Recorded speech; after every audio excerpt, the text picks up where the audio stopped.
इस वक्त रुझानों के हवाले से हम तमाम जानकारी आपके साथ साझा कर रहे हैं। लगातार आपको फिलहाल बता दें कि पश्चिम बंगाल में मुकाबला बराबरी का चल रहा है 2021 के रुझानों से, लेकिन फिलहाल बीजेपी आगे निकल गई। बीजेपी ने 90 का आंकड़ा पार कर लिया है। 2021 के रुझानों में 90 तक महदूद थी बीजेपी, लेकिन अब 5 साल बाद बंगाल में बीजेपी आगे जाती हुई नजर आ रही। ये रुझान है, फाइनल नतीजे नहीं है जो आप देख रहे हैं। 2021 के रुझानों से आगे निकल गई बीजेपी।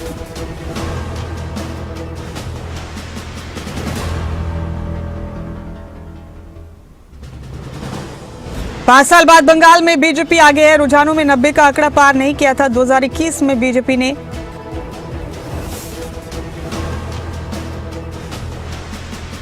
लेकिन फिलहाल 90 का आंकड़ा पार कर दिया है बीजेपी ने और मुकाबला बिल्कुल बराबरी का नजर आ रहा है पश्चिम बंगाल में इस वक्त बीजेपी और टीएमसी के बीच।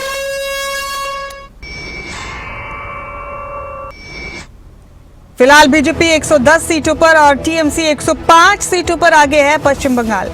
असम में बीजेपी 61 और कांग्रेस 9 सीटों पर आगे है। केरल में लेफ्ट 64 और कांग्रेस 71 सीटों पर आगे है। तमिलनाडु में डीएमके 104 और एआईएडीएमके का मुकाबला चल रहा है।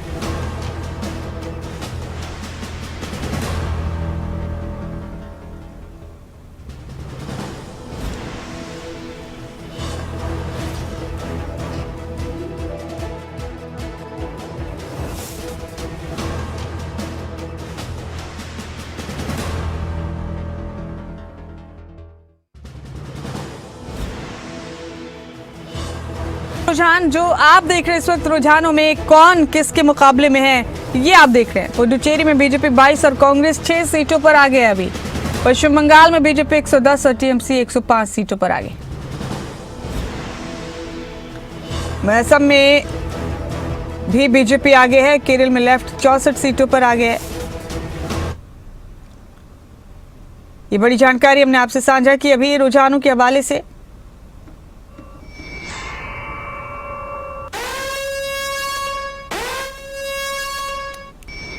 और ये देखिए, अभी तक वोटों की गिनती शुरू नहीं हुई। सिलीगुड़ी में बैलेट पोस्टल की गिनती भी शुरू नहीं हुई। तृणमूल कांग्रेस ने आरोप लगाया यहां सिलीगुड़ी में, कहा है कि कई मत पेटियां ठीक से सील नहीं थी। टीएमसी के आरोप है ये। मामले की अभी जांच की जा रही है।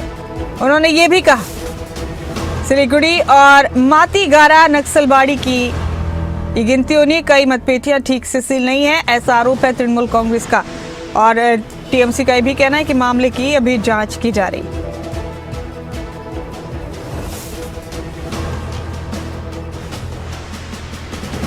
तो बैलेट पोस्टल की गिनती शुरू नहीं हुई है।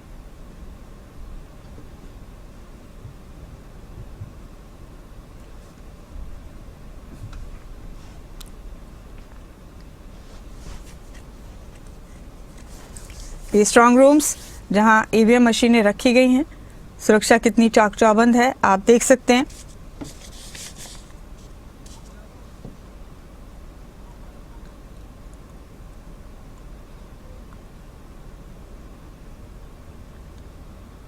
असम में, तमिलनाडु में और पश्चिम बंगाल में ये रुझान है एक साथ जो अपनी टीवी स्क्रीन पर आप देख रहे हैं।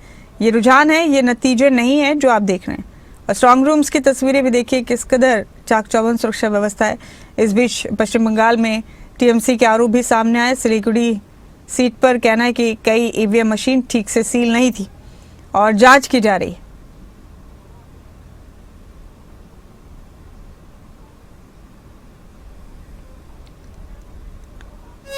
तो तमिलनाडु, असम और पश्चिम बंगाल के रुझान आप देख रहे हैं। इसके अलावा केरल और पुदुचेरी के रुझान भी हम आपको लगातार दिखा रहे हैं।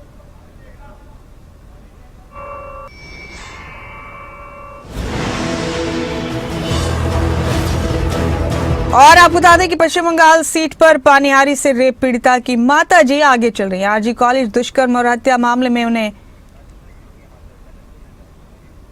बीजेपी की तरफ से उम्मीदवार है रत्ना देवनाथ। पानिहाटी से रेप पीड़िता की मां रत्ना देवी आगे चल रही हैं। सर कंटिन्यू बोल।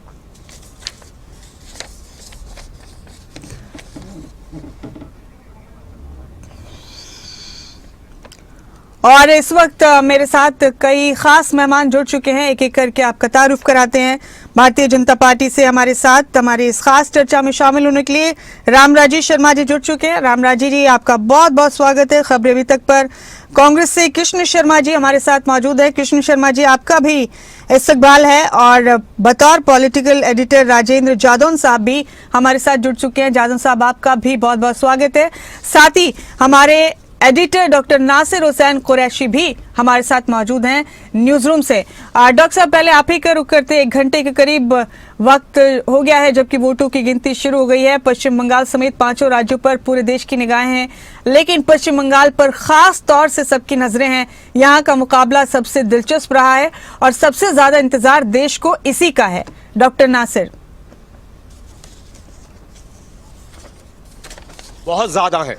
5 राज्यों की अपनी अहमियत है। अगर हम 5 राज्यों की बात करें कुल मिलाकर तो 17 करोड़ 40 लाख तकरीबन वोटर्स इन जगहों पर हैं और 824 विधानसभा इन 5 राज्यों में मिलाकर हैं और 8,500 से ज़्यादा उम्मीदवार चुनाव के मैदान में थे। आज सभी की सियासी किस्मत का फैसला होने वाला है।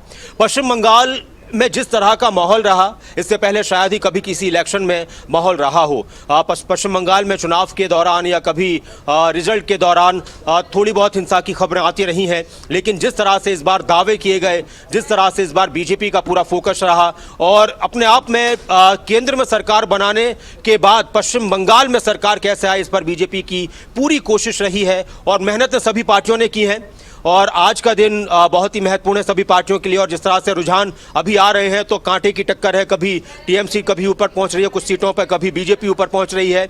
और 5 राज्यों के साथ साथ सबसे ज़्यादा जो नज़र पश्चिम बंगाल पर रहने वाली है, उसकी वजह यह है कि मुमताज़ पश्चिम बंगाल को लेकर एक बात अब कही जा रही है। और जिस तरह से ममता बनर्जी ने दावा किया कि अब मेरा फोकस भी दिल्ली की राजनीति पर रहेगा, तो पश्चिम बंगाल में पिछली बार भी 2021 में भी बीजेपी की पूरी कोशिश थी, लेकिन उस वक्त भी जो एक नारा चला था खेला होवे, तो उस वक्त भी बीजेपी सत्ता में नहीं आ पाई और 100 सीट के आसपास सिमट गई थी। लेकिन इस बार दुगनी तिगनी मेहनत कर और जोर लगाकर बीजेपी ने पश्चिम बंगाल में सत्ता हासिल करने की कोशिश की है। आपने एक बात देखी होगी कि जितने भी राज्यों के अलग अलग राज्यों के जो बीजेपी के अलग दूसरी पार्टियों के मुख्यमंत्री हैं, तो सबसे ज्यादा चुनौती केंद्र सरकार को अलग अलग वक्तों में ममता बनर्जी की तरफ से दी गई हैं। तो कई बार राजनीतिक लड़ाइयां व्यक्तिगत हो जाती हैं लेकिन उसको जाहिर नहीं किया जाता, लेकिन वो चीजें नजर आई हैं पश्चिम बंगाल में। और जिस तरह से आपने देखा कि कल भी वहां पर कुछ जगहों पर मतदान हुआ है, वहां फिर उसके बाद अभी इलेक्शन के रिजल्ट के बाद भी मतदान होना है। तो पश्चिम बंगाल की राजनीति सिर्फ पश्चिम बंगाल के लिए नहीं बल्कि ये देश के लिए नई दिशा और दशा को तय करने वाली, इसलिए सबसे ज्यादा लोगों का जो झुकाव या फिर सबसे ज्यादा जो नजरें हैं सभी राज्यों के अलावा पश्चिम बंगाल पर हैं। इसके अलावा आसाम को लेकर भी बहुत सारी चर्चाएं, लेकिन आसाम में बीजेपी पहले की तरह मजबूत है। तमिलनाडु में इस वक्त डीएमके आगे चल रही है। केरलम में इस बार यूडीएफ जो कांग्रेस के और जो सहयोगी दल हैं, इस बार वो थोड़े वहां पर मजबूत नजर आ रहे हैं। बाकी अभी रुझान है, तकरीबन 1 घंटे बाद स्थिति थोड़ी और क्लियर होना शुरू हो जाएगी। मुमताज जी, डॉक्टर साहब आपने ठीक कहा, थोड़ा इंतजार करना होगा। रामराजी शर्मा जी, आपका रुख क्या पहले करना चाहती हूँ मैं। अभी हमने तस्वीरें दिखाई हैं अपने दर्शकों को, बीजेपी हेडक्वार्टर दिल्ली से जलेबी बनना शुरू हो गई, वहां तो पूरियां भी तली जा रही हैं। 8:15 बजे ये तस्वीरें आ गई थी। क्या बात है रामराजी जी, इतना भरोसा मेरी जात को है, मौसम पे भरोसा बहुत। हार पिरो लूं पहले, फूल बाद में खिल जाएंगे। देखो, सबसे पहले मैं आपके चैनल के माध्यम से हमारे देश की प्रदेश की देवतुल्य जनता जनार्दन को मैं राम राम करता हूँ, नमस्कार करता हूँ। और ये अन्य प्रवक्ता बैठे हैं दूसरी पार्टियों के, आप हैं, मैं सबको राम राम करता हूँ, नमस्कार करता हूँ। दूसरा मैं आपको बताना चाहूंगा, जिस तरह से विश्व के सबसे लोकप्रिय और ताकतवर प्रधानमंत्री आदरणीय नरेंद्र मोदी जी की अगुवाई में हमारा देश बहुत आगे बढ़ रहा है। जैसे रक्षा के क्षेत्र में हम आत्मनिर्भर होने जा रहे हैं और आर्थिक दृष्टि से हम 4थे पायदान पर आ गए, बहुत जल्दी 2रे 3रे पायदान पर भी होंगे। और अनेकों ऐसे काम हैं जो कभी हमने सपने में भी नहीं सोचा था भाई ये काम भी हो जाएंगे। जैसे एक भव्य ऐतिहासिक राम मंदिर का निर्माण होना अयोध्या धाम में, धारा 370 और 35 से जम्मू कश्मीर से हटाया जाना, और ऐसे ऐसे काम हैं जो कभी सपने में भी नहीं सोचे थे। और उनको संभव करने वाले, उनको उन कामों को सार्थक बनाने वाले विश्व के सबसे लोकप्रिय प्रधानमंत्री जी जिस तरह से विदेश में हमारा डंका बजा है, उनका हमारे को आशीर्वाद मिला, उनका एक मार्गदर्शन मिला हमारे को। और चाणक्य के नाम से प्रसिद्ध हमारे जो आज तक सरदार पटेल जी के बाद में सबसे मजबूत गृह मंत्री के रूप में जाने जाने वाले आदरणीय अमित शाह जी, जो हमारे चाणक्य रूप में विख्यात हैं, लोह पुरुष के नाम से विख्यात हैं, उनकी चाणक्य नीति और देवतुल्य जनता जनार्दन का आशीर्वाद, भाजपा सरकार की नीतियां और जिस तरह से विश्व के सबसे लोकप्रिय प्रधानमंत्री जी ने सपना देखा है 2047 तक भारत को विकसित राष्ट्र बनाने का, उसको साकार करने में जिस तरह से हमारी टीम लगी हुई है, भाजपा का कार्यकर्ता लगा हुआ है, इससे आशा ही नहीं पूर्ण उम्मीद भी है कि हर जगह कमल खिलने जा रहा है और हर जगह जलेबियां बटेंगी। और ये जलेबियां जिस तरह से आपने बताया, लेकिन नतीजों का इंतजार भी नहीं किया आपने, तो आप तो सुबह से ही शुरू हो गए। आशीर्वाद है, जिस तरह से रुझान मिल रहे हैं और जिस तरह से जनता ने रुझान दिया। हम जब वोट मांगने कार्यकर्ताओं के घर गए, कार्यकर्ताओं से आमने सामने हुए, कार्यकर्ताओं से मिलान हुआ, तो कार्यकर्ताओं ने जिस तरह से उत्साह दिखाया, जिस तरह से जोश दिखाया और जिस तरह से आदरणीय हमारे प्रधानमंत्री, आदरणीय हमारे गृह मंत्री और हमारी पार्टी की नीतियों पर जिस तरह से कार्यकर्ताओं ने जोश दिखाया है, उनमें अपना विश्वास प्रकट किया है, हमारे को आशा ही नहीं पूर्ण उम्मीद भी है कि हर जगह कमल खिलने जा रहा है और निश्चित रूप से कमल खिलेगा। आपने बताया ममता जी दिल्ली का रुख कर रही है, ममता जी कहीं का रुख करने वाली नहीं है। ममता जी को देख लेना, जिस तरह से उन्होंने वहां पे जातियां की हैं, उनका जो जिस तरह से उन्होंने लोगों को परेशान किया है, वो जनता बहुत ज्यादा दुखी है, उसका रिएक्शन है और रिएक्शन जनता लेगी जी। और जिस रुक करेंगे आपका। बड़ी खबर दे रहे हैं इस बीच, असम में बीजेपी 2 सीटों पर आगे जाती हुई नजर आ रही है। टिंगखोंग और गोलाघाट सीट पर बीजेपी आगे जाती हुई नजर आ रही है। केरल में कांग्रेस 4 सीटों पर आगे है।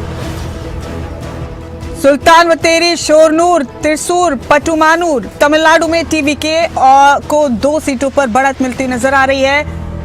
तिरुचिरापल्ली और श्री वाईकुंठा। पश्चिम बंगाल में झारग्राम सीट पर बीजेपी आगे है अभी। ठीक है रामराजी जी, आपका रुख फिर करेंगे। कृष्ण शर्मा जी, आपके पास आना चाहती हूं मैं। 5 चुनाव के नतीजों का इंतजार पूरे देश को है। कांग्रेस खुद को कहां देख रही है इन 5 राज्यों में? पहले तो आपको और आपके चैनल को और मेरे जो साथी पैनलिस्ट साथी और जो हमारे बुद्धिजीवी बैठे इनको सबको प्रणाम जी।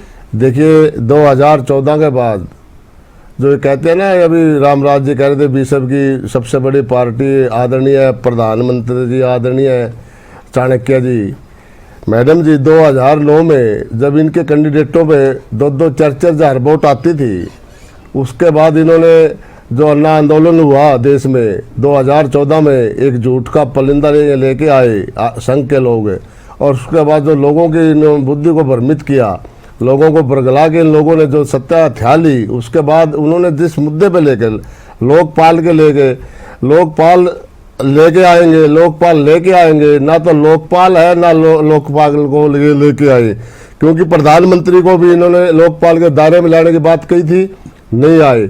फिर इन्होंने 2014 के बाद जो लगातार लोगों को भ्रमित किया, लोगों को झूठ बोल के तक हम लोगों का जो फीडबैक हमको मिला है वो वोटों के द्वारा उसका जो उभरेगा उसके हम नज़र रखेंगे। हर राउंड पे हम नज़र रखेंगे। पूरे प्रदेश भर में हमने विभिन्न प्रकार के ऑब्जर्वर्स हमने भेजे हैं, ताकि कहीं भी अगर किसी भी राउंड में किसी भी क्षेत्र में कोई भी अगर कमजोरी दिखती है प्रशासन की तरफ से, तो तुरंत हमको वो इन्फॉर्मेशन, वो जानकारी हमें मिलेगी। सर, अब तक के रुझानों में पूरे असम से क्या अपडेट आपके पास है?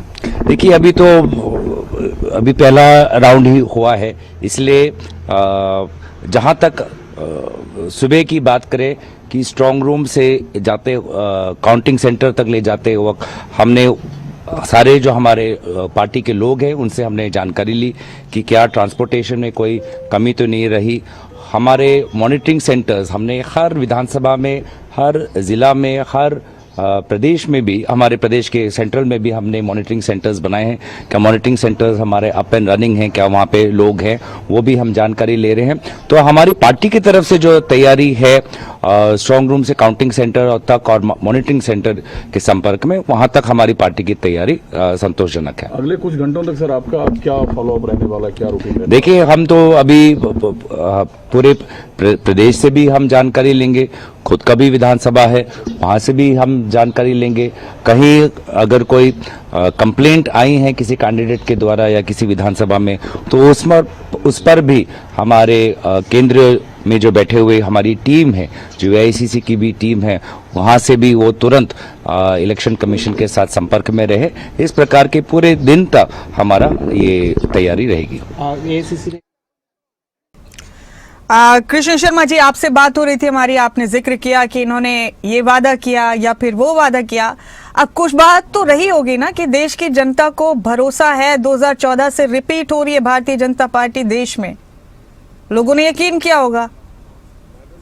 लोगों के यकीन की तो बात ये होती है, आपको पता होगा कि पहले ऐड आती थी, कोलगेट की आती थी, लाइफ बॉय साबुन की आती थी। आज से 20 साल 30 साल पहले लोग बाजार में जाते थे, दुकान से लाइफ बॉय और कोलगेट मांगते थे।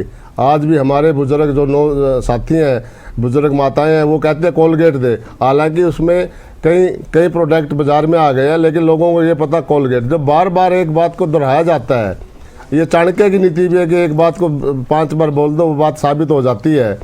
इन्होंने कौन सा इलेक्शन 2014 इन्होंने सोशल मीडिया पे इलेक्शन को हाईजैक किया देश का, उसके बाद हाईजैक किया, और 2014 के बाद 2019 का जो चुनाव हुआ, इन्होंने मुद्दों पे ना लड़के इन्होंने गाजर मूली बेची।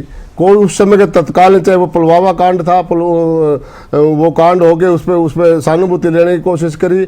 उसके बाद अब जो चुनाव था सिंदूर का लेके इन्होंने वो लोगों की बात मनाई। अब तत्कालीन जो 5 राज्यों में चुनाव थे मैडम जी, अभी जो पश्चिम बंगाल और तमिलनाडु, पांडिचेरी और आसाम, केरला में, इन्होंने महिला आरक्षण का बिल एकदम से 3 दिन का सेशन बुलाया, उसका कोई औचित्य नहीं था। जबकि 2023 में सभी विपक्षी दलों ने एक मत से उसको सहमत से पास कर दिया था। अब ऐसे क्या कारण हो गए थे कि कौन सा लोकसभा का चुनाव था कि एकदम से लेके आए, और हरियाणा में भी 1 दिन का सेशन लेके आए विधानसभा में। मैडम जी, इन्होंने महिलाओं से कुछ नहीं लेना, इन्होंने राम मंदिर से कुछ नहीं लेना था।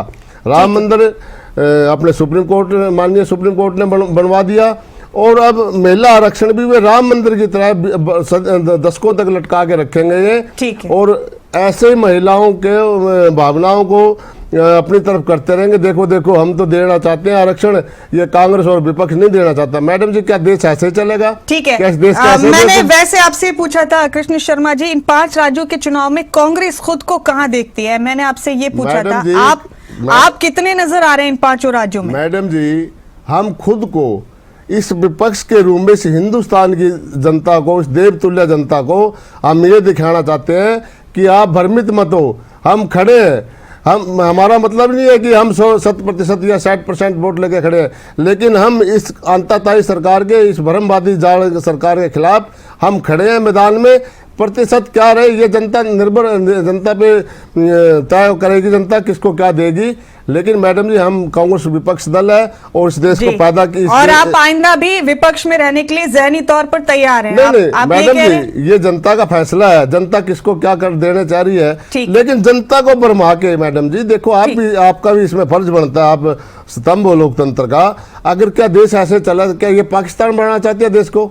क्या दूसरे देशों की तरह यहाँ पर ये मतलब क्या करना चाहते हैं? हम यही तो आपसे कह रहे हैं कि खुद को पहले ही विपक्ष मान लेना आपको वाजिब लग रहा है। चलिए आएंगे आपके पास, इस पर चर्चा करेंगे। जादौन साहब, आपको काफी तजुर्बा हो चुका है, तमाम तरह के चुनाव आपने देखे समझे, आपका एनालिसिस हमने भी सैकड़ों बार अपने दर्शकों तक पहुंचाया है। इन 5 राज्यों के चुनाव के ये शुरुआती रुझान भी आप देख रहे हैं। आप ये भी देख रहे हैं कि बीजेपी ने जैसे ही गिनती शुरू हुई उधर जश्न मनाना शुरू कर दिया। ये भारतीय जनता पार्टी की खुद एतमादी है या फिर ओवर कॉन्फिडेंस है? रुझान क्या कह रहे हैं? आपका एनालिसिस क्या कहता है? आपका तज्जिया क्या कहता है?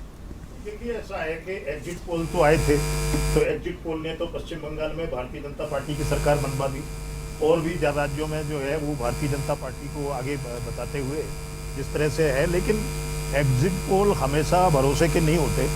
उनका जो है फैसला कई बार जो है गलत साबित हो जाता है, उनका आकलन। अभी तो जो एजेंसियां हैं जो एग्जिट पोल करने वाली हैं, उन्होंने अपना डाटा जारी करने से इनकार कर दिया। और डाटा जारी ना करने का कारण उन्होंने ये बताया कि सिर्फ 30% मतदाता ही बोलने को तैयार थे, 70% तो बोल ही नहीं रहे थे। जादव साहब, मैं माफी के साथ आपको रोक रही हूँ, आपकी आवाज ठीक से हमारे दर्शकों तक नहीं पहुंची। हमारी टेक्निकल टीम उसको फिक्स करे, तब तक मैं रामराजे जी आपका रुख करूंगी यहाँ पर। मैंने रुझानों की बात की, रामराजे जी रुझानों में आप पूरा मुकाबला देते हुए नजर आ रहे हैं। शुरुआती रुझान है, हालांकि नतीजे बिल्कुल भी नहीं है। एग्जिट पोल्स पर आप क्या कहेंगे रामराजे जी? हालांकि पिछली बार भी एग्जिट पोल्स में कड़ा मुकाबला था, लेकिन टीएमसी ने बाजी मारी। इस बार भी एग्जिट पोल में कुछ वैसा ही मुकाबला दिखाया गया है तमाम सोर्सेज की तरफ से। एग्जिट पोल्स को कितना क्रेडिबल, कितना विश्वसनीय मानते हैं? विश्वास करते हैं, और ये एग्जिट पोल तो आते रहते हैं, लेकिन हमारा देवतुल्य जनता जनार्दन के ऊपर पूरा विश्वास है। जिस तरह से जनता का प्यार, दुलार, आशीर्वाद हमारे को मिला, लगातार केंद्र में तीसरी बार हमारी सरकार बनी, जनता के आशीर्वाद से बनी। लगातार हरियाणा में भी हमारी सरकार बनी, तीसरी बार जनता के आशीर्वाद से बनी। क्योंकि जनता का आशीर्वाद है ना, वो भगवान का आशीर्वाद है। हम जनता को भगवान मानते हैं, और इनके राष्ट्रीय महामंत्री देवतुल्य जनता जनार्दन को श्राप देते हैं। वो कहते हैं मैं कुरुक्षेत्र की धरती पर खड़ा होकर श्राप देता हूं, बीजेपी का वोटर राक्षस है, राक्षस है। अरे मेरे भाई, आपका श्राप कोई दुर्वासा मुनि का श्राप है क्या? आपको क्या अधिकार है जनता को वो श्राप देने का? आपने श्राप देना उसको दे दिया जिसने आपको हरियाणा की राजनीति से बाहर कर दिया। राजस्थान में जाकर अपने एमपी राज्यसभा का चुनाव लड़ना पड़ा। और मेरे भाई, कांग्रेस के प्रवक्ता ने संघ की आरएसएस की बात करिए। कभी आप संघ की शाखा में जाकर देख लेना, आपको पता चल जाएगा संघ क्या है। संघ राष्ट्रवादी संगठन है जो हमारे को राष्ट्रवाद, ईमानदारी और आर्ट ऑफ लिविंग, देश के प्रति समर्पण, त्याग, इसकी शिक्षा देता है। आपसी भाईचारा मजबूत करने की शिक्षा देता है। और इतिहास गवाह है, जब जब हमारे देश के ऊपर आपदा आई है, संघ के कार्यकर्ताओं ने, समसेवकों ने सबसे पहले जान जोखिम में डालकर हमारे देश की रक्षा करी है। क्या संघ के बारे में जानते? एबीसीडी को जानते नहीं, लगे संघ के बारे में संघ को कोसने। अरे मेरे भाई, जो संघ है, जो हम आज सुरक्षित है, आज भारत सुरक्षित है, तो संघ की वजह से है, आरएसएस की वजह से है। आज हमारे लिए खुशी की बात है, आज आरएसएस का एक हमारा प्रचारक हमारे देश का राष्ट्राध्यक्ष शर्मा जी, महिला आरक्षण को लेकर ना विपक्ष पूरी तरह से हमलावर है आप लोगों पर। वो कहते हैं कि 2023 में तो ये बिल पास हो गया था, आप लोगों ने लागू क्यों नहीं किया इसको अभी तक? ये दरअसल जो अब पास नहीं हो पाया वो तो डिलिमिटेशन का बिल था। ऐसे में विपक्ष पर बार बार हमलावर होना कहाँ तक ठीक है? विपक्ष ये भी कहता है। तो अगर आप लोग इतने ही बड़े महिलाओं के हितैषी हैं, तो 2023 में जो बिल पास हो गया था वो अब तक अमल में क्यों नहीं लाया गया? देखो, आपकी बात का मैं जवाब देता हूं। हमारी बहनों को, हमारी मातृशक्ति को हम और ज्यादा मजबूत करना चाह रहे थे, और ज्यादा उनका संख्या बल बढ़ाना चाह रहे थे, ताकि वो उनका संख्या बल लोकसभा में बढ़े, उनका संख्या बल राज्यसभा में बढ़े, विधान परिषद में बढ़े, विधानसभा में बढ़े। लेकिन कांग्रेस तो आपने पता ही है, ये तो महिला विरोधी है। जिस तरह से इन्होंने विरोध किया, अरे मेरे भाई 33% आरक्षण हमारी सरकार ने दिया, आदरणीय नरेंद्र मोदी जी की सरकार ने दिया, आदरणीय अमित शाह जी की सरकार ने दिया। 3 तलाक मुस्लिम बहनों के लिए कष्टदायक था, हमारी सरकार ने 3 तलाक खत्म किया। लाडो लक्ष्मी योजना हम लेकर आए, ड्रोन दीदी योजना हम लेकर आए, बीमा सखी योजना हम लेकर आए। और जिस तरह से हमारी बहनों के लिए हमारे मुख्यमंत्री जी कोथली लेकर जींद में गए थे, और जब हमारी बहनों ने कह दिया था कि भाई वो हमारा मुख्यमंत्री है, हमारे प्रदेश का मुखिया है डॉक्टर नायब सिंह सैनी, आज तक सबसे ज्यादा समय के लिए 13.5 साल चौधरी भजनलाल जी हरियाणा के मुख्यमंत्री रहे थे। हम अपने भाई को, नायब सिंह सैनी को, हमारा भाई को, जो हमारा प्रदेश का मुखिया है, हम 20 साल तक, कम से कम 20 साल तक मुख्यमंत्री इसको बनाना चाह रहे हैं। किसी की हिम्मत नहीं कोई 3-5 हमारे भाई के बारे में बोल दे। हम लक्ष्मी बाई की तरह, रानी झांसी की तरह अपने भाई डॉक्टर नायब सिंह सैनी के साथ खड़ी हैं। और ये हमारा भाई है जो ठीक है, आगे ठीक है हमारे शर्मा जी, लाडो आएंगे लक्ष्मी आपके के पास, पैसे कुछ होगा। प्रतिक्रियाएं सुना देते हैं अपने दर्शकों को। इसमें 14 जो बूथ है 6 मुस्लिम प्रॉन बूथ है, उसमें भी वो लोग जो 90-95% मुस्लिम वोट को पिछले बार मिलता था इस बार नहीं मिला, क्रैक है। और जो 8 हिंदू बूथ है उसमें मेरा लीड है। ये भवानीपुर का मैं 9-10 राउंड से आप देख लेना, मैं पूरा संभाल के आगे चला जाऊंगा। ये 77 वार्ड आ जाएगा, उसमें ममता बनर्जी का काफ़ी लीड होगा। मालदा और 3, 4, 5 राउंड 6 राउंड तक उसको मैं मेकअप कर दूंगा। वो उसको 10 राउंड का बाद उनका बहुत खड़ा होना मुश्किल हो जाएगा। मिलके देखिए पूरा जो ट्रेंड है एंटी इनकम्बेंसी साथ साथ हिंदू पोलराइजेशन इनिशियली हम लोग देख लिया। Hindus are consolidated in favor of Lotus. It's a very good signal for us. In Nandigram, I had in first round more than 3,000 vote. Only 14 booth counted. And मेरा जो internal calculation था 1100 vote में lead होना था, उसमें मैं 3 गुना lead में चल रहा हूँ। मुर्शिदाबाद मालदा में भी देख रहे दादा बीजेपी को बढ़त मिल रही है, कई सीटों पे टीएमसी पीछे चल रही है उन इलाकों में भी जहाँ पे मुस्लिम बहुल क्षेत्र ज्यादा है। मुस्लिम वोट बाइफर्केशन हुआ है, बाइफर्केशन हुआ है, खास करके मालदा मुर्शिदाबाद उत्तर दिनाजपुर में बाइफर्केशन हुआ है। और जो साउथ बंगाल और कोच बिहार जो मुस्लिम ज़्यादा टीएमसी को दे रहा है इनिशियली, लेकिन जिस तरीके से 90-95% हुआ था उनका 21 में 24 में, उस तरीके से कंसोलिडेशन नहीं है, क्रैक है। ईवीएम पे आरोप लगाना शुरू हो गया है टीएमसी की तरफ से, कई लोग वो झूठा बात छोड़िए। I will speak after 11 AM, it's good. Counting agents, yes, counting agents को क्या मैसेज देना चाहेंगे अभी की? धैर्य रखना चाहिए, ये कुछ नहीं है, ये सब इनिशियल ट्रेंड है, बहुत आगे जाना है। पूरा इतना सब माने कूल एंड काम। Nandigram you leading by 3000 votes in the first round. Yes 3,500 vote है। 3,500 वोट। दादा क्लीन स्वीप ये मेरा आंकड़ा है ना, वहाँ 5 मुसलमान बूथ था आउट ऑफ 14 जो काउंट हुआ। मुसलमान बूथ में भी टीएमसी को हालत खराब कर दिया नंदीग्राम। दादा शुभेंदु अधिकारी मुसलमान बूथ में भी खराब कर दिया। ये मेरा थोड़ा सिग्नल था। दादा ज्यादा दिन तक लोग को गुमराह करने नहीं हो सकता। প্রথম দিকে যা ট্রেন্ড তাতে করে মধ্য কলকাতার বেশ কিছু তৃণমূল অফিস সেগুলো ফাঁকা হচ্ছে ধীরে ধীরে। चलिए रुक करेंगे अपनी चर्चाओं को एक बार फिर। शर्मा जी आएंगे आपके पास, लेकिन जादौन साहब की आवाज अब हमारे दर्शकों तक ठीक से पहुंचेगी, मुझे यकीन है।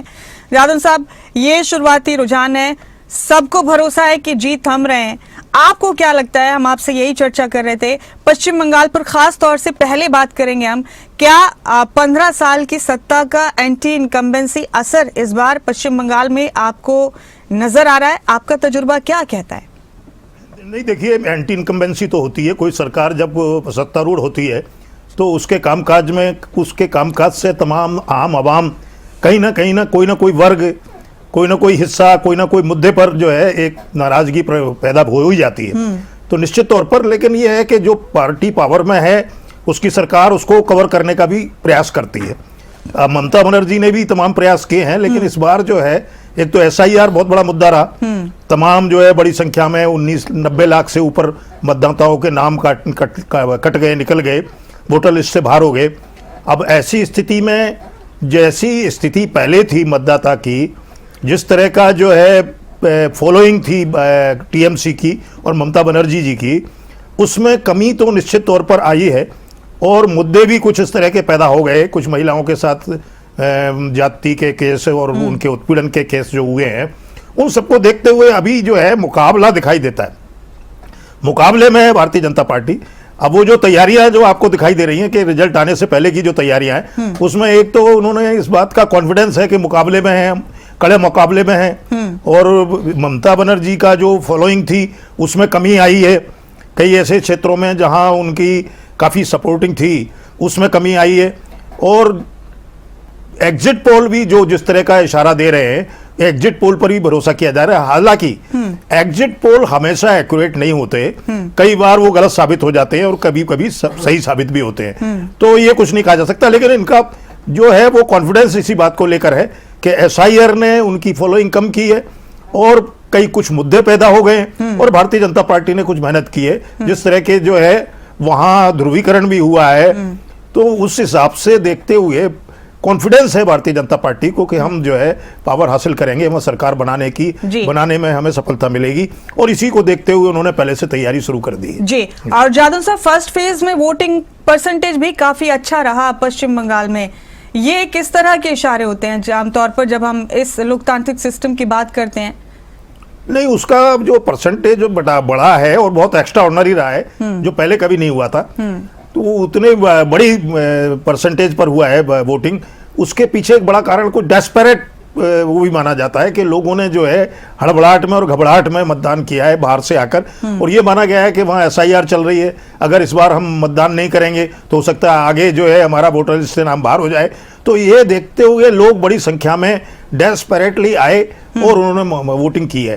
अब ये नहीं कहा जा सकता कि वो किसके फेवर में किसके खिलाफ किया है, लेकिन परसेंटेज बढ़ा है, काफी बहुत एक्स्ट्राऑर्डिनरी हुआ है, और एक बड़ा एक इतिहास कायम हुआ है भारतीय लोकतंत्र के इतिहास में कि जो है किसी स्टेट में इतने बड़े पैमाने पर इतनी बड़ी परसेंटेज पर मतदान हुआ, पहली बार हुआ है। और चुनाव आयोग तो कोशिश करता ही रहता है, तमाम अवेयरनेस कार्यक्रम चलाता है कि ज्यादा से ज्यादा मतदान हो, लेकिन इस बार कुछ ऐसे कारण हो गए कि चुनाव आयोग के प्रयासों के बगैर भी परसेंटेज इस स्तर पर पहुंच चुका है कि करीब उसको 93% ही माना जाए। 92 पॉइंट समथिंग है, लेकिन वो करीब आसपास 93% के आसपास है। तो 93% काफी होता है। 5-7% तो लोग अपने निजी कारणों से, कई समस्याओं की वजह से भी मतदान करने से वंचित हो जाते हैं, लेकिन इस बार जो मतदान हुआ है वो बहुत ही असाधारण है, और ये एक तरह से बेंचमार्क हो गया जो चुनाव आयोग हमेशा इसको छूने का प्रयास करता रहेगा। जी बिल्कुल। कृष्ण शर्मा जी, आप लोगों से कहाँ कोताही हो रही है? क्या आपको लगता है कि कमी हो रही है? क्योंकि बहुत लंबा वक्त हो गया, अच्छे दिन नहीं आ रहे आप लोगों के। क्या प्रचार प्रसार में कमी हो रही है? आप लोगों की कन्विंसिंग पावर कम हो रही है? जैसे आपने कहा कि बीजेपी यकीन दिला देती है लोगों को। आएंगे आपके पास, लेकिन बड़ी खबर देने इस बीच 7 विधानसभा सीटों के उपचुनाव के भी नतीजे आज आने हैं। गोवा, कर्नाटक, नागालैंड, गुजरात और महाराष्ट्र की सीटों पर उपचुनाव के नतीजे भी आएंगे। और फिलहाल आपको ये भी बता दें कि चुनाव आयोग के ऑफिशियल रुझान भी आने शुरू हो गए, आधिकारिक रुझान भी आने शुरू हो गए। गुजरात के उन्नीस से हर्षद भाई पटेल आगे चल रहे, कर्नाटक के बागलकोट से कांग्रेस के उमेश आगे चल रहे हैं, महाराष्ट्र के बारामती से डिप्टी सीएम आगे हैं और बीजेपी उम्मीदवार पीछे।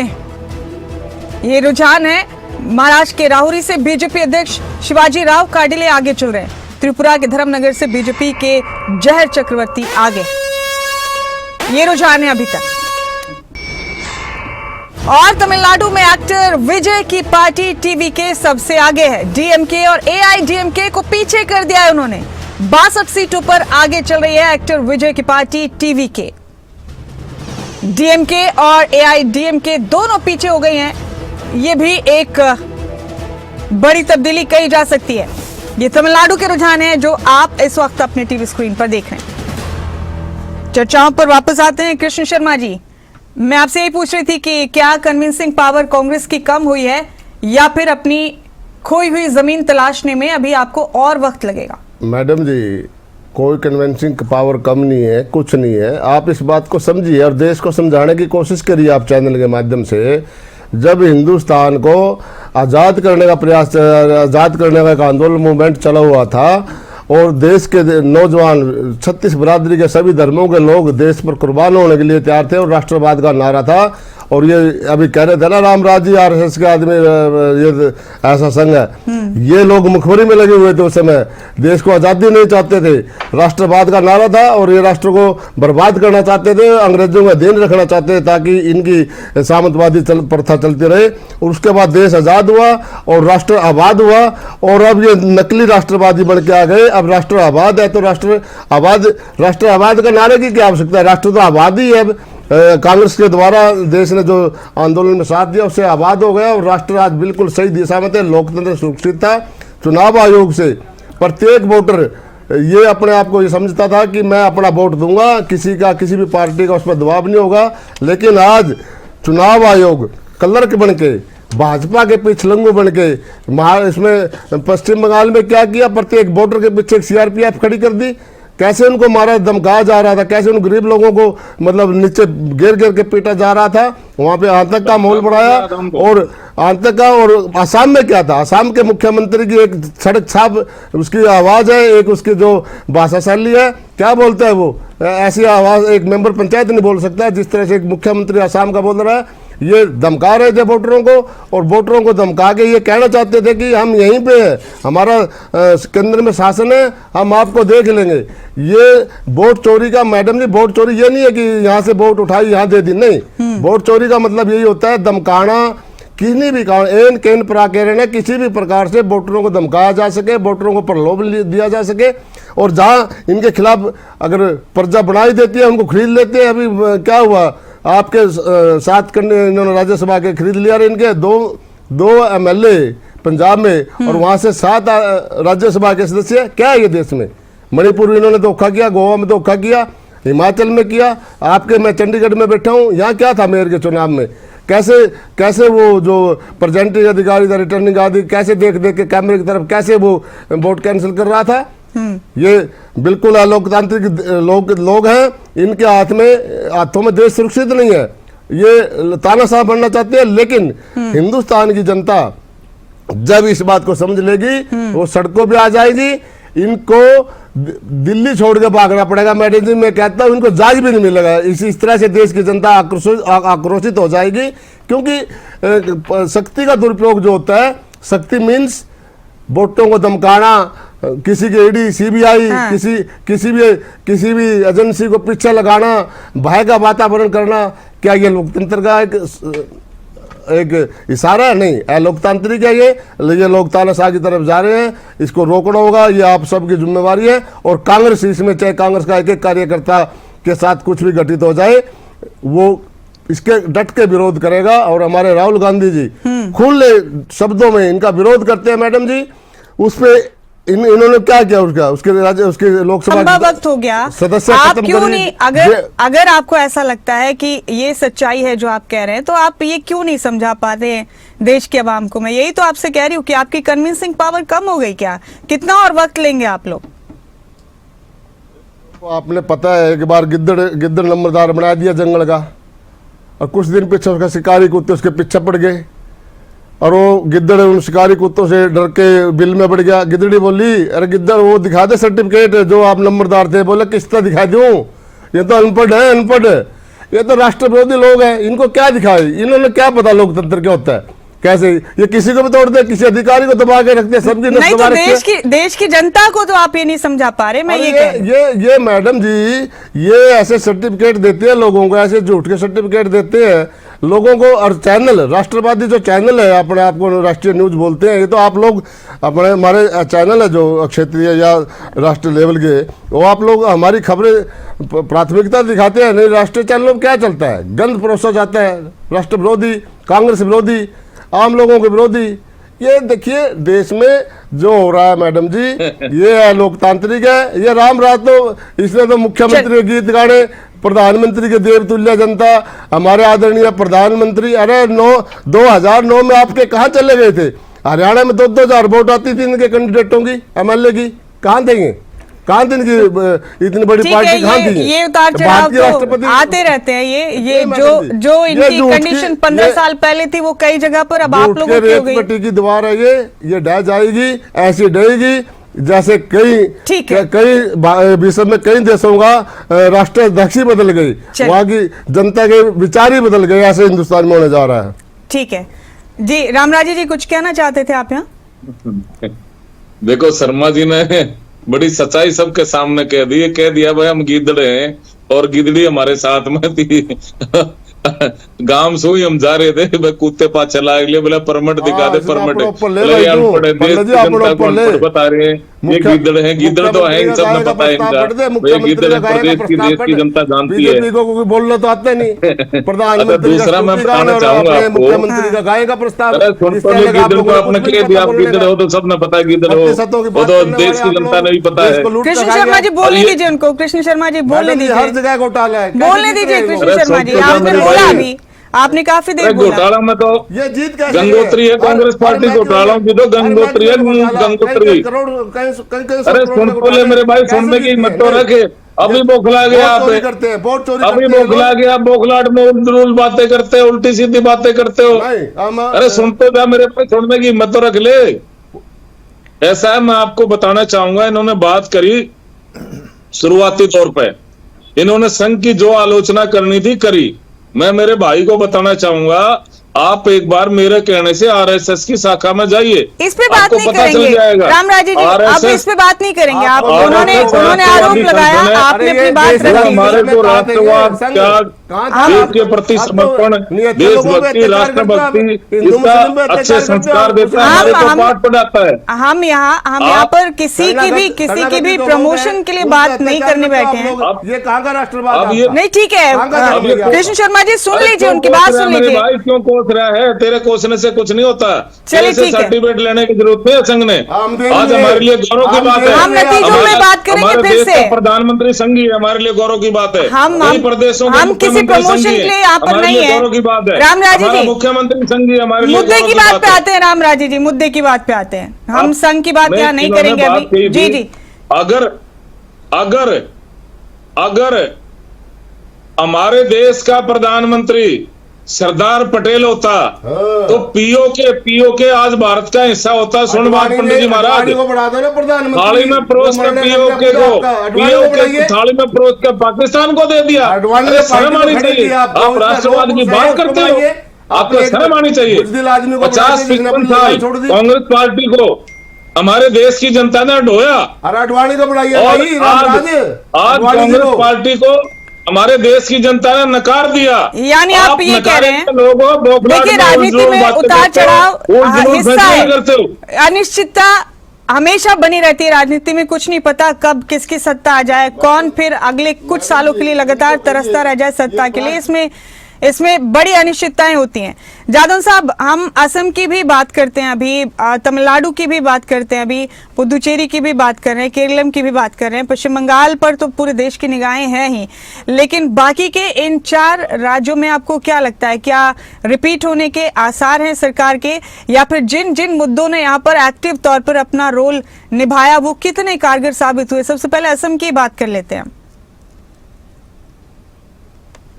असम में खूब बयानबाजी हुई, हमने देखा अभी पवन खेड़ा ने जो हेमंत बिस्व शर्मा की पत्नी के लिए बातें कही, मामला अदालत तक पहुंच गया। अभी हाल ही में उनको जमानत भी मिली इस मामले में, लेकिन बयानबाजियों का दौर भी खूब तेज है। पेड़ा बन जाएगा बहुत जल्दी मैडम जी, पवन खेड़ा का पेड़ा बनते मैं जादव साहब आपसे बात कर रही हूँ, रामराजी जी आएंगे आपके पास। जादव साहब मैं आपसे बात कर रही थी जी। हाँ जी बताइए। मैं असम को लेकर क्या लगता है आपको जादव साहब?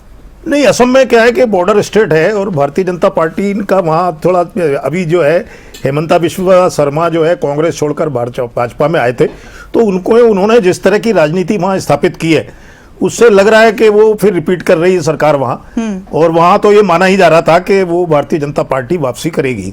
तो ऐसी स्थिति है वहाँ। वो जिस तरह के मुद्दे जो उन्होंने उठाए हुए हैं और तमाम तरह के कुछ महिला संबंधी मुद्दों पर भी उन्होंने काम किया है और प्रॉपर्टी संबंधी मुद्दों पर भी काम किया है, तो वो जिस तरह का वहाँ जो है पोलराइजेशन है उससे साफ तौर पर है कि वो भारतीय जनता पार्टी के प्रति रुझान है और वो सरकार उनकी रिपीट हो रही है। तो असम के बारे में कोई वहाँ इस तरह का कोई ऐसी स्थिति नहीं थी कि कोई कड़ा मुकाबला हो। जी। और इसी तरह जो है केरल में भी जो है एलडीएफ आ रहा है, वो जो यूडीएफ के आने के चांसेस काफी मजबूत बने हुए थे, क्योंकि वहां एक बार अल्टरनेटिव रहती है, एक बार एलडीएफ एक बार यूडीएफ, जो कांग्रेस की लीडरशिप का जो यूडीएफ है और जो वामपंथी दलों का एलडीएफ है, वो जो पिछली बार रिपीट कर गया था एलडीएफ, तो ये माना गया था कि ये रूटीन और जो ट्रेडिशन है वहाँ की उससे हटकर हुआ है। लेकिन इस बार वहाँ यूडीएफ के चांसेस पूरे हैं, तो यूडीएफ के वो बढ़त भी कांग्रेस को मिलती हुई दिखाई दे रही है शुरुआती। उधर तमिलनाडु में भी जो है द्रमुक और एआईडीएमके के बीच में ही मुकाबला होता था, लेकिन इस बार टीवीके ने बीच में, जो एक्टर विजय की पार्टी है उसने बीच में आके सारे समीकरण जो है बदल दिए हैं। अब देखते हैं कि वहाँ क्या अंतिम फैसला, अंतिम जो है परिणाम तक क्या स्थिति बनती है।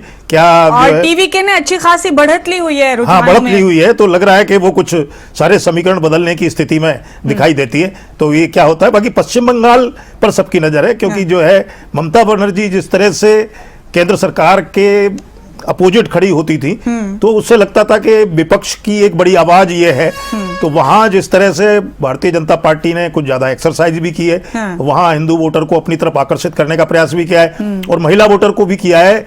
भारतीय जनता पार्टी की रणनीति में अभी महिला वोटर बहुत बड़ा टारगेट होता ही है, जैसे दिल्ली चुनाव में भी। जी जादव साहब बड़ी खबर दे रहे हैं। इस बीच हम अपने दर्शकों को तमिलनाडु में एक्टर विजय की टीवी के इस वक्त सबसे आगे हो गई, इसी का जिक्र आप कर रहे थे अभी। डीएमके और एआईडीएमके को काफी पीछे छोड़ दिया है। टीवीके ने 62 सीटों पर आगे चल रही है टीवीके पार्टी। डीएमके और एआईडीएमके को काफी पीछे छोड़ दिया।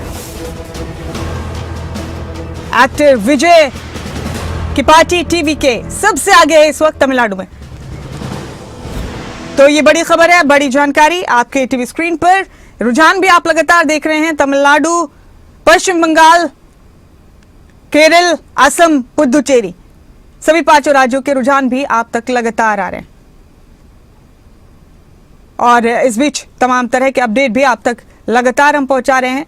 ये आप रुझान इस वक्त के देख रहे हैं। 293 सीटों पर पश्चिम बंगाल में हमने आपको बताया कि 294 सीटें हैं, लेकिन एक सीट पर चुनाव फिर से होगा, लिहाजा उसकी गिनती नहीं होगी।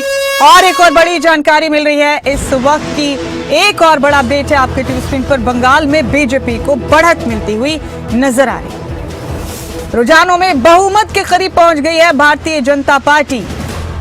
ये रुझान है शुरुआती रुझान, लेकिन बहुमत के करीब पहुंच गई। बीजेपी 142 सीटों पर और टीएमसी 99 सीटों पर आगे है।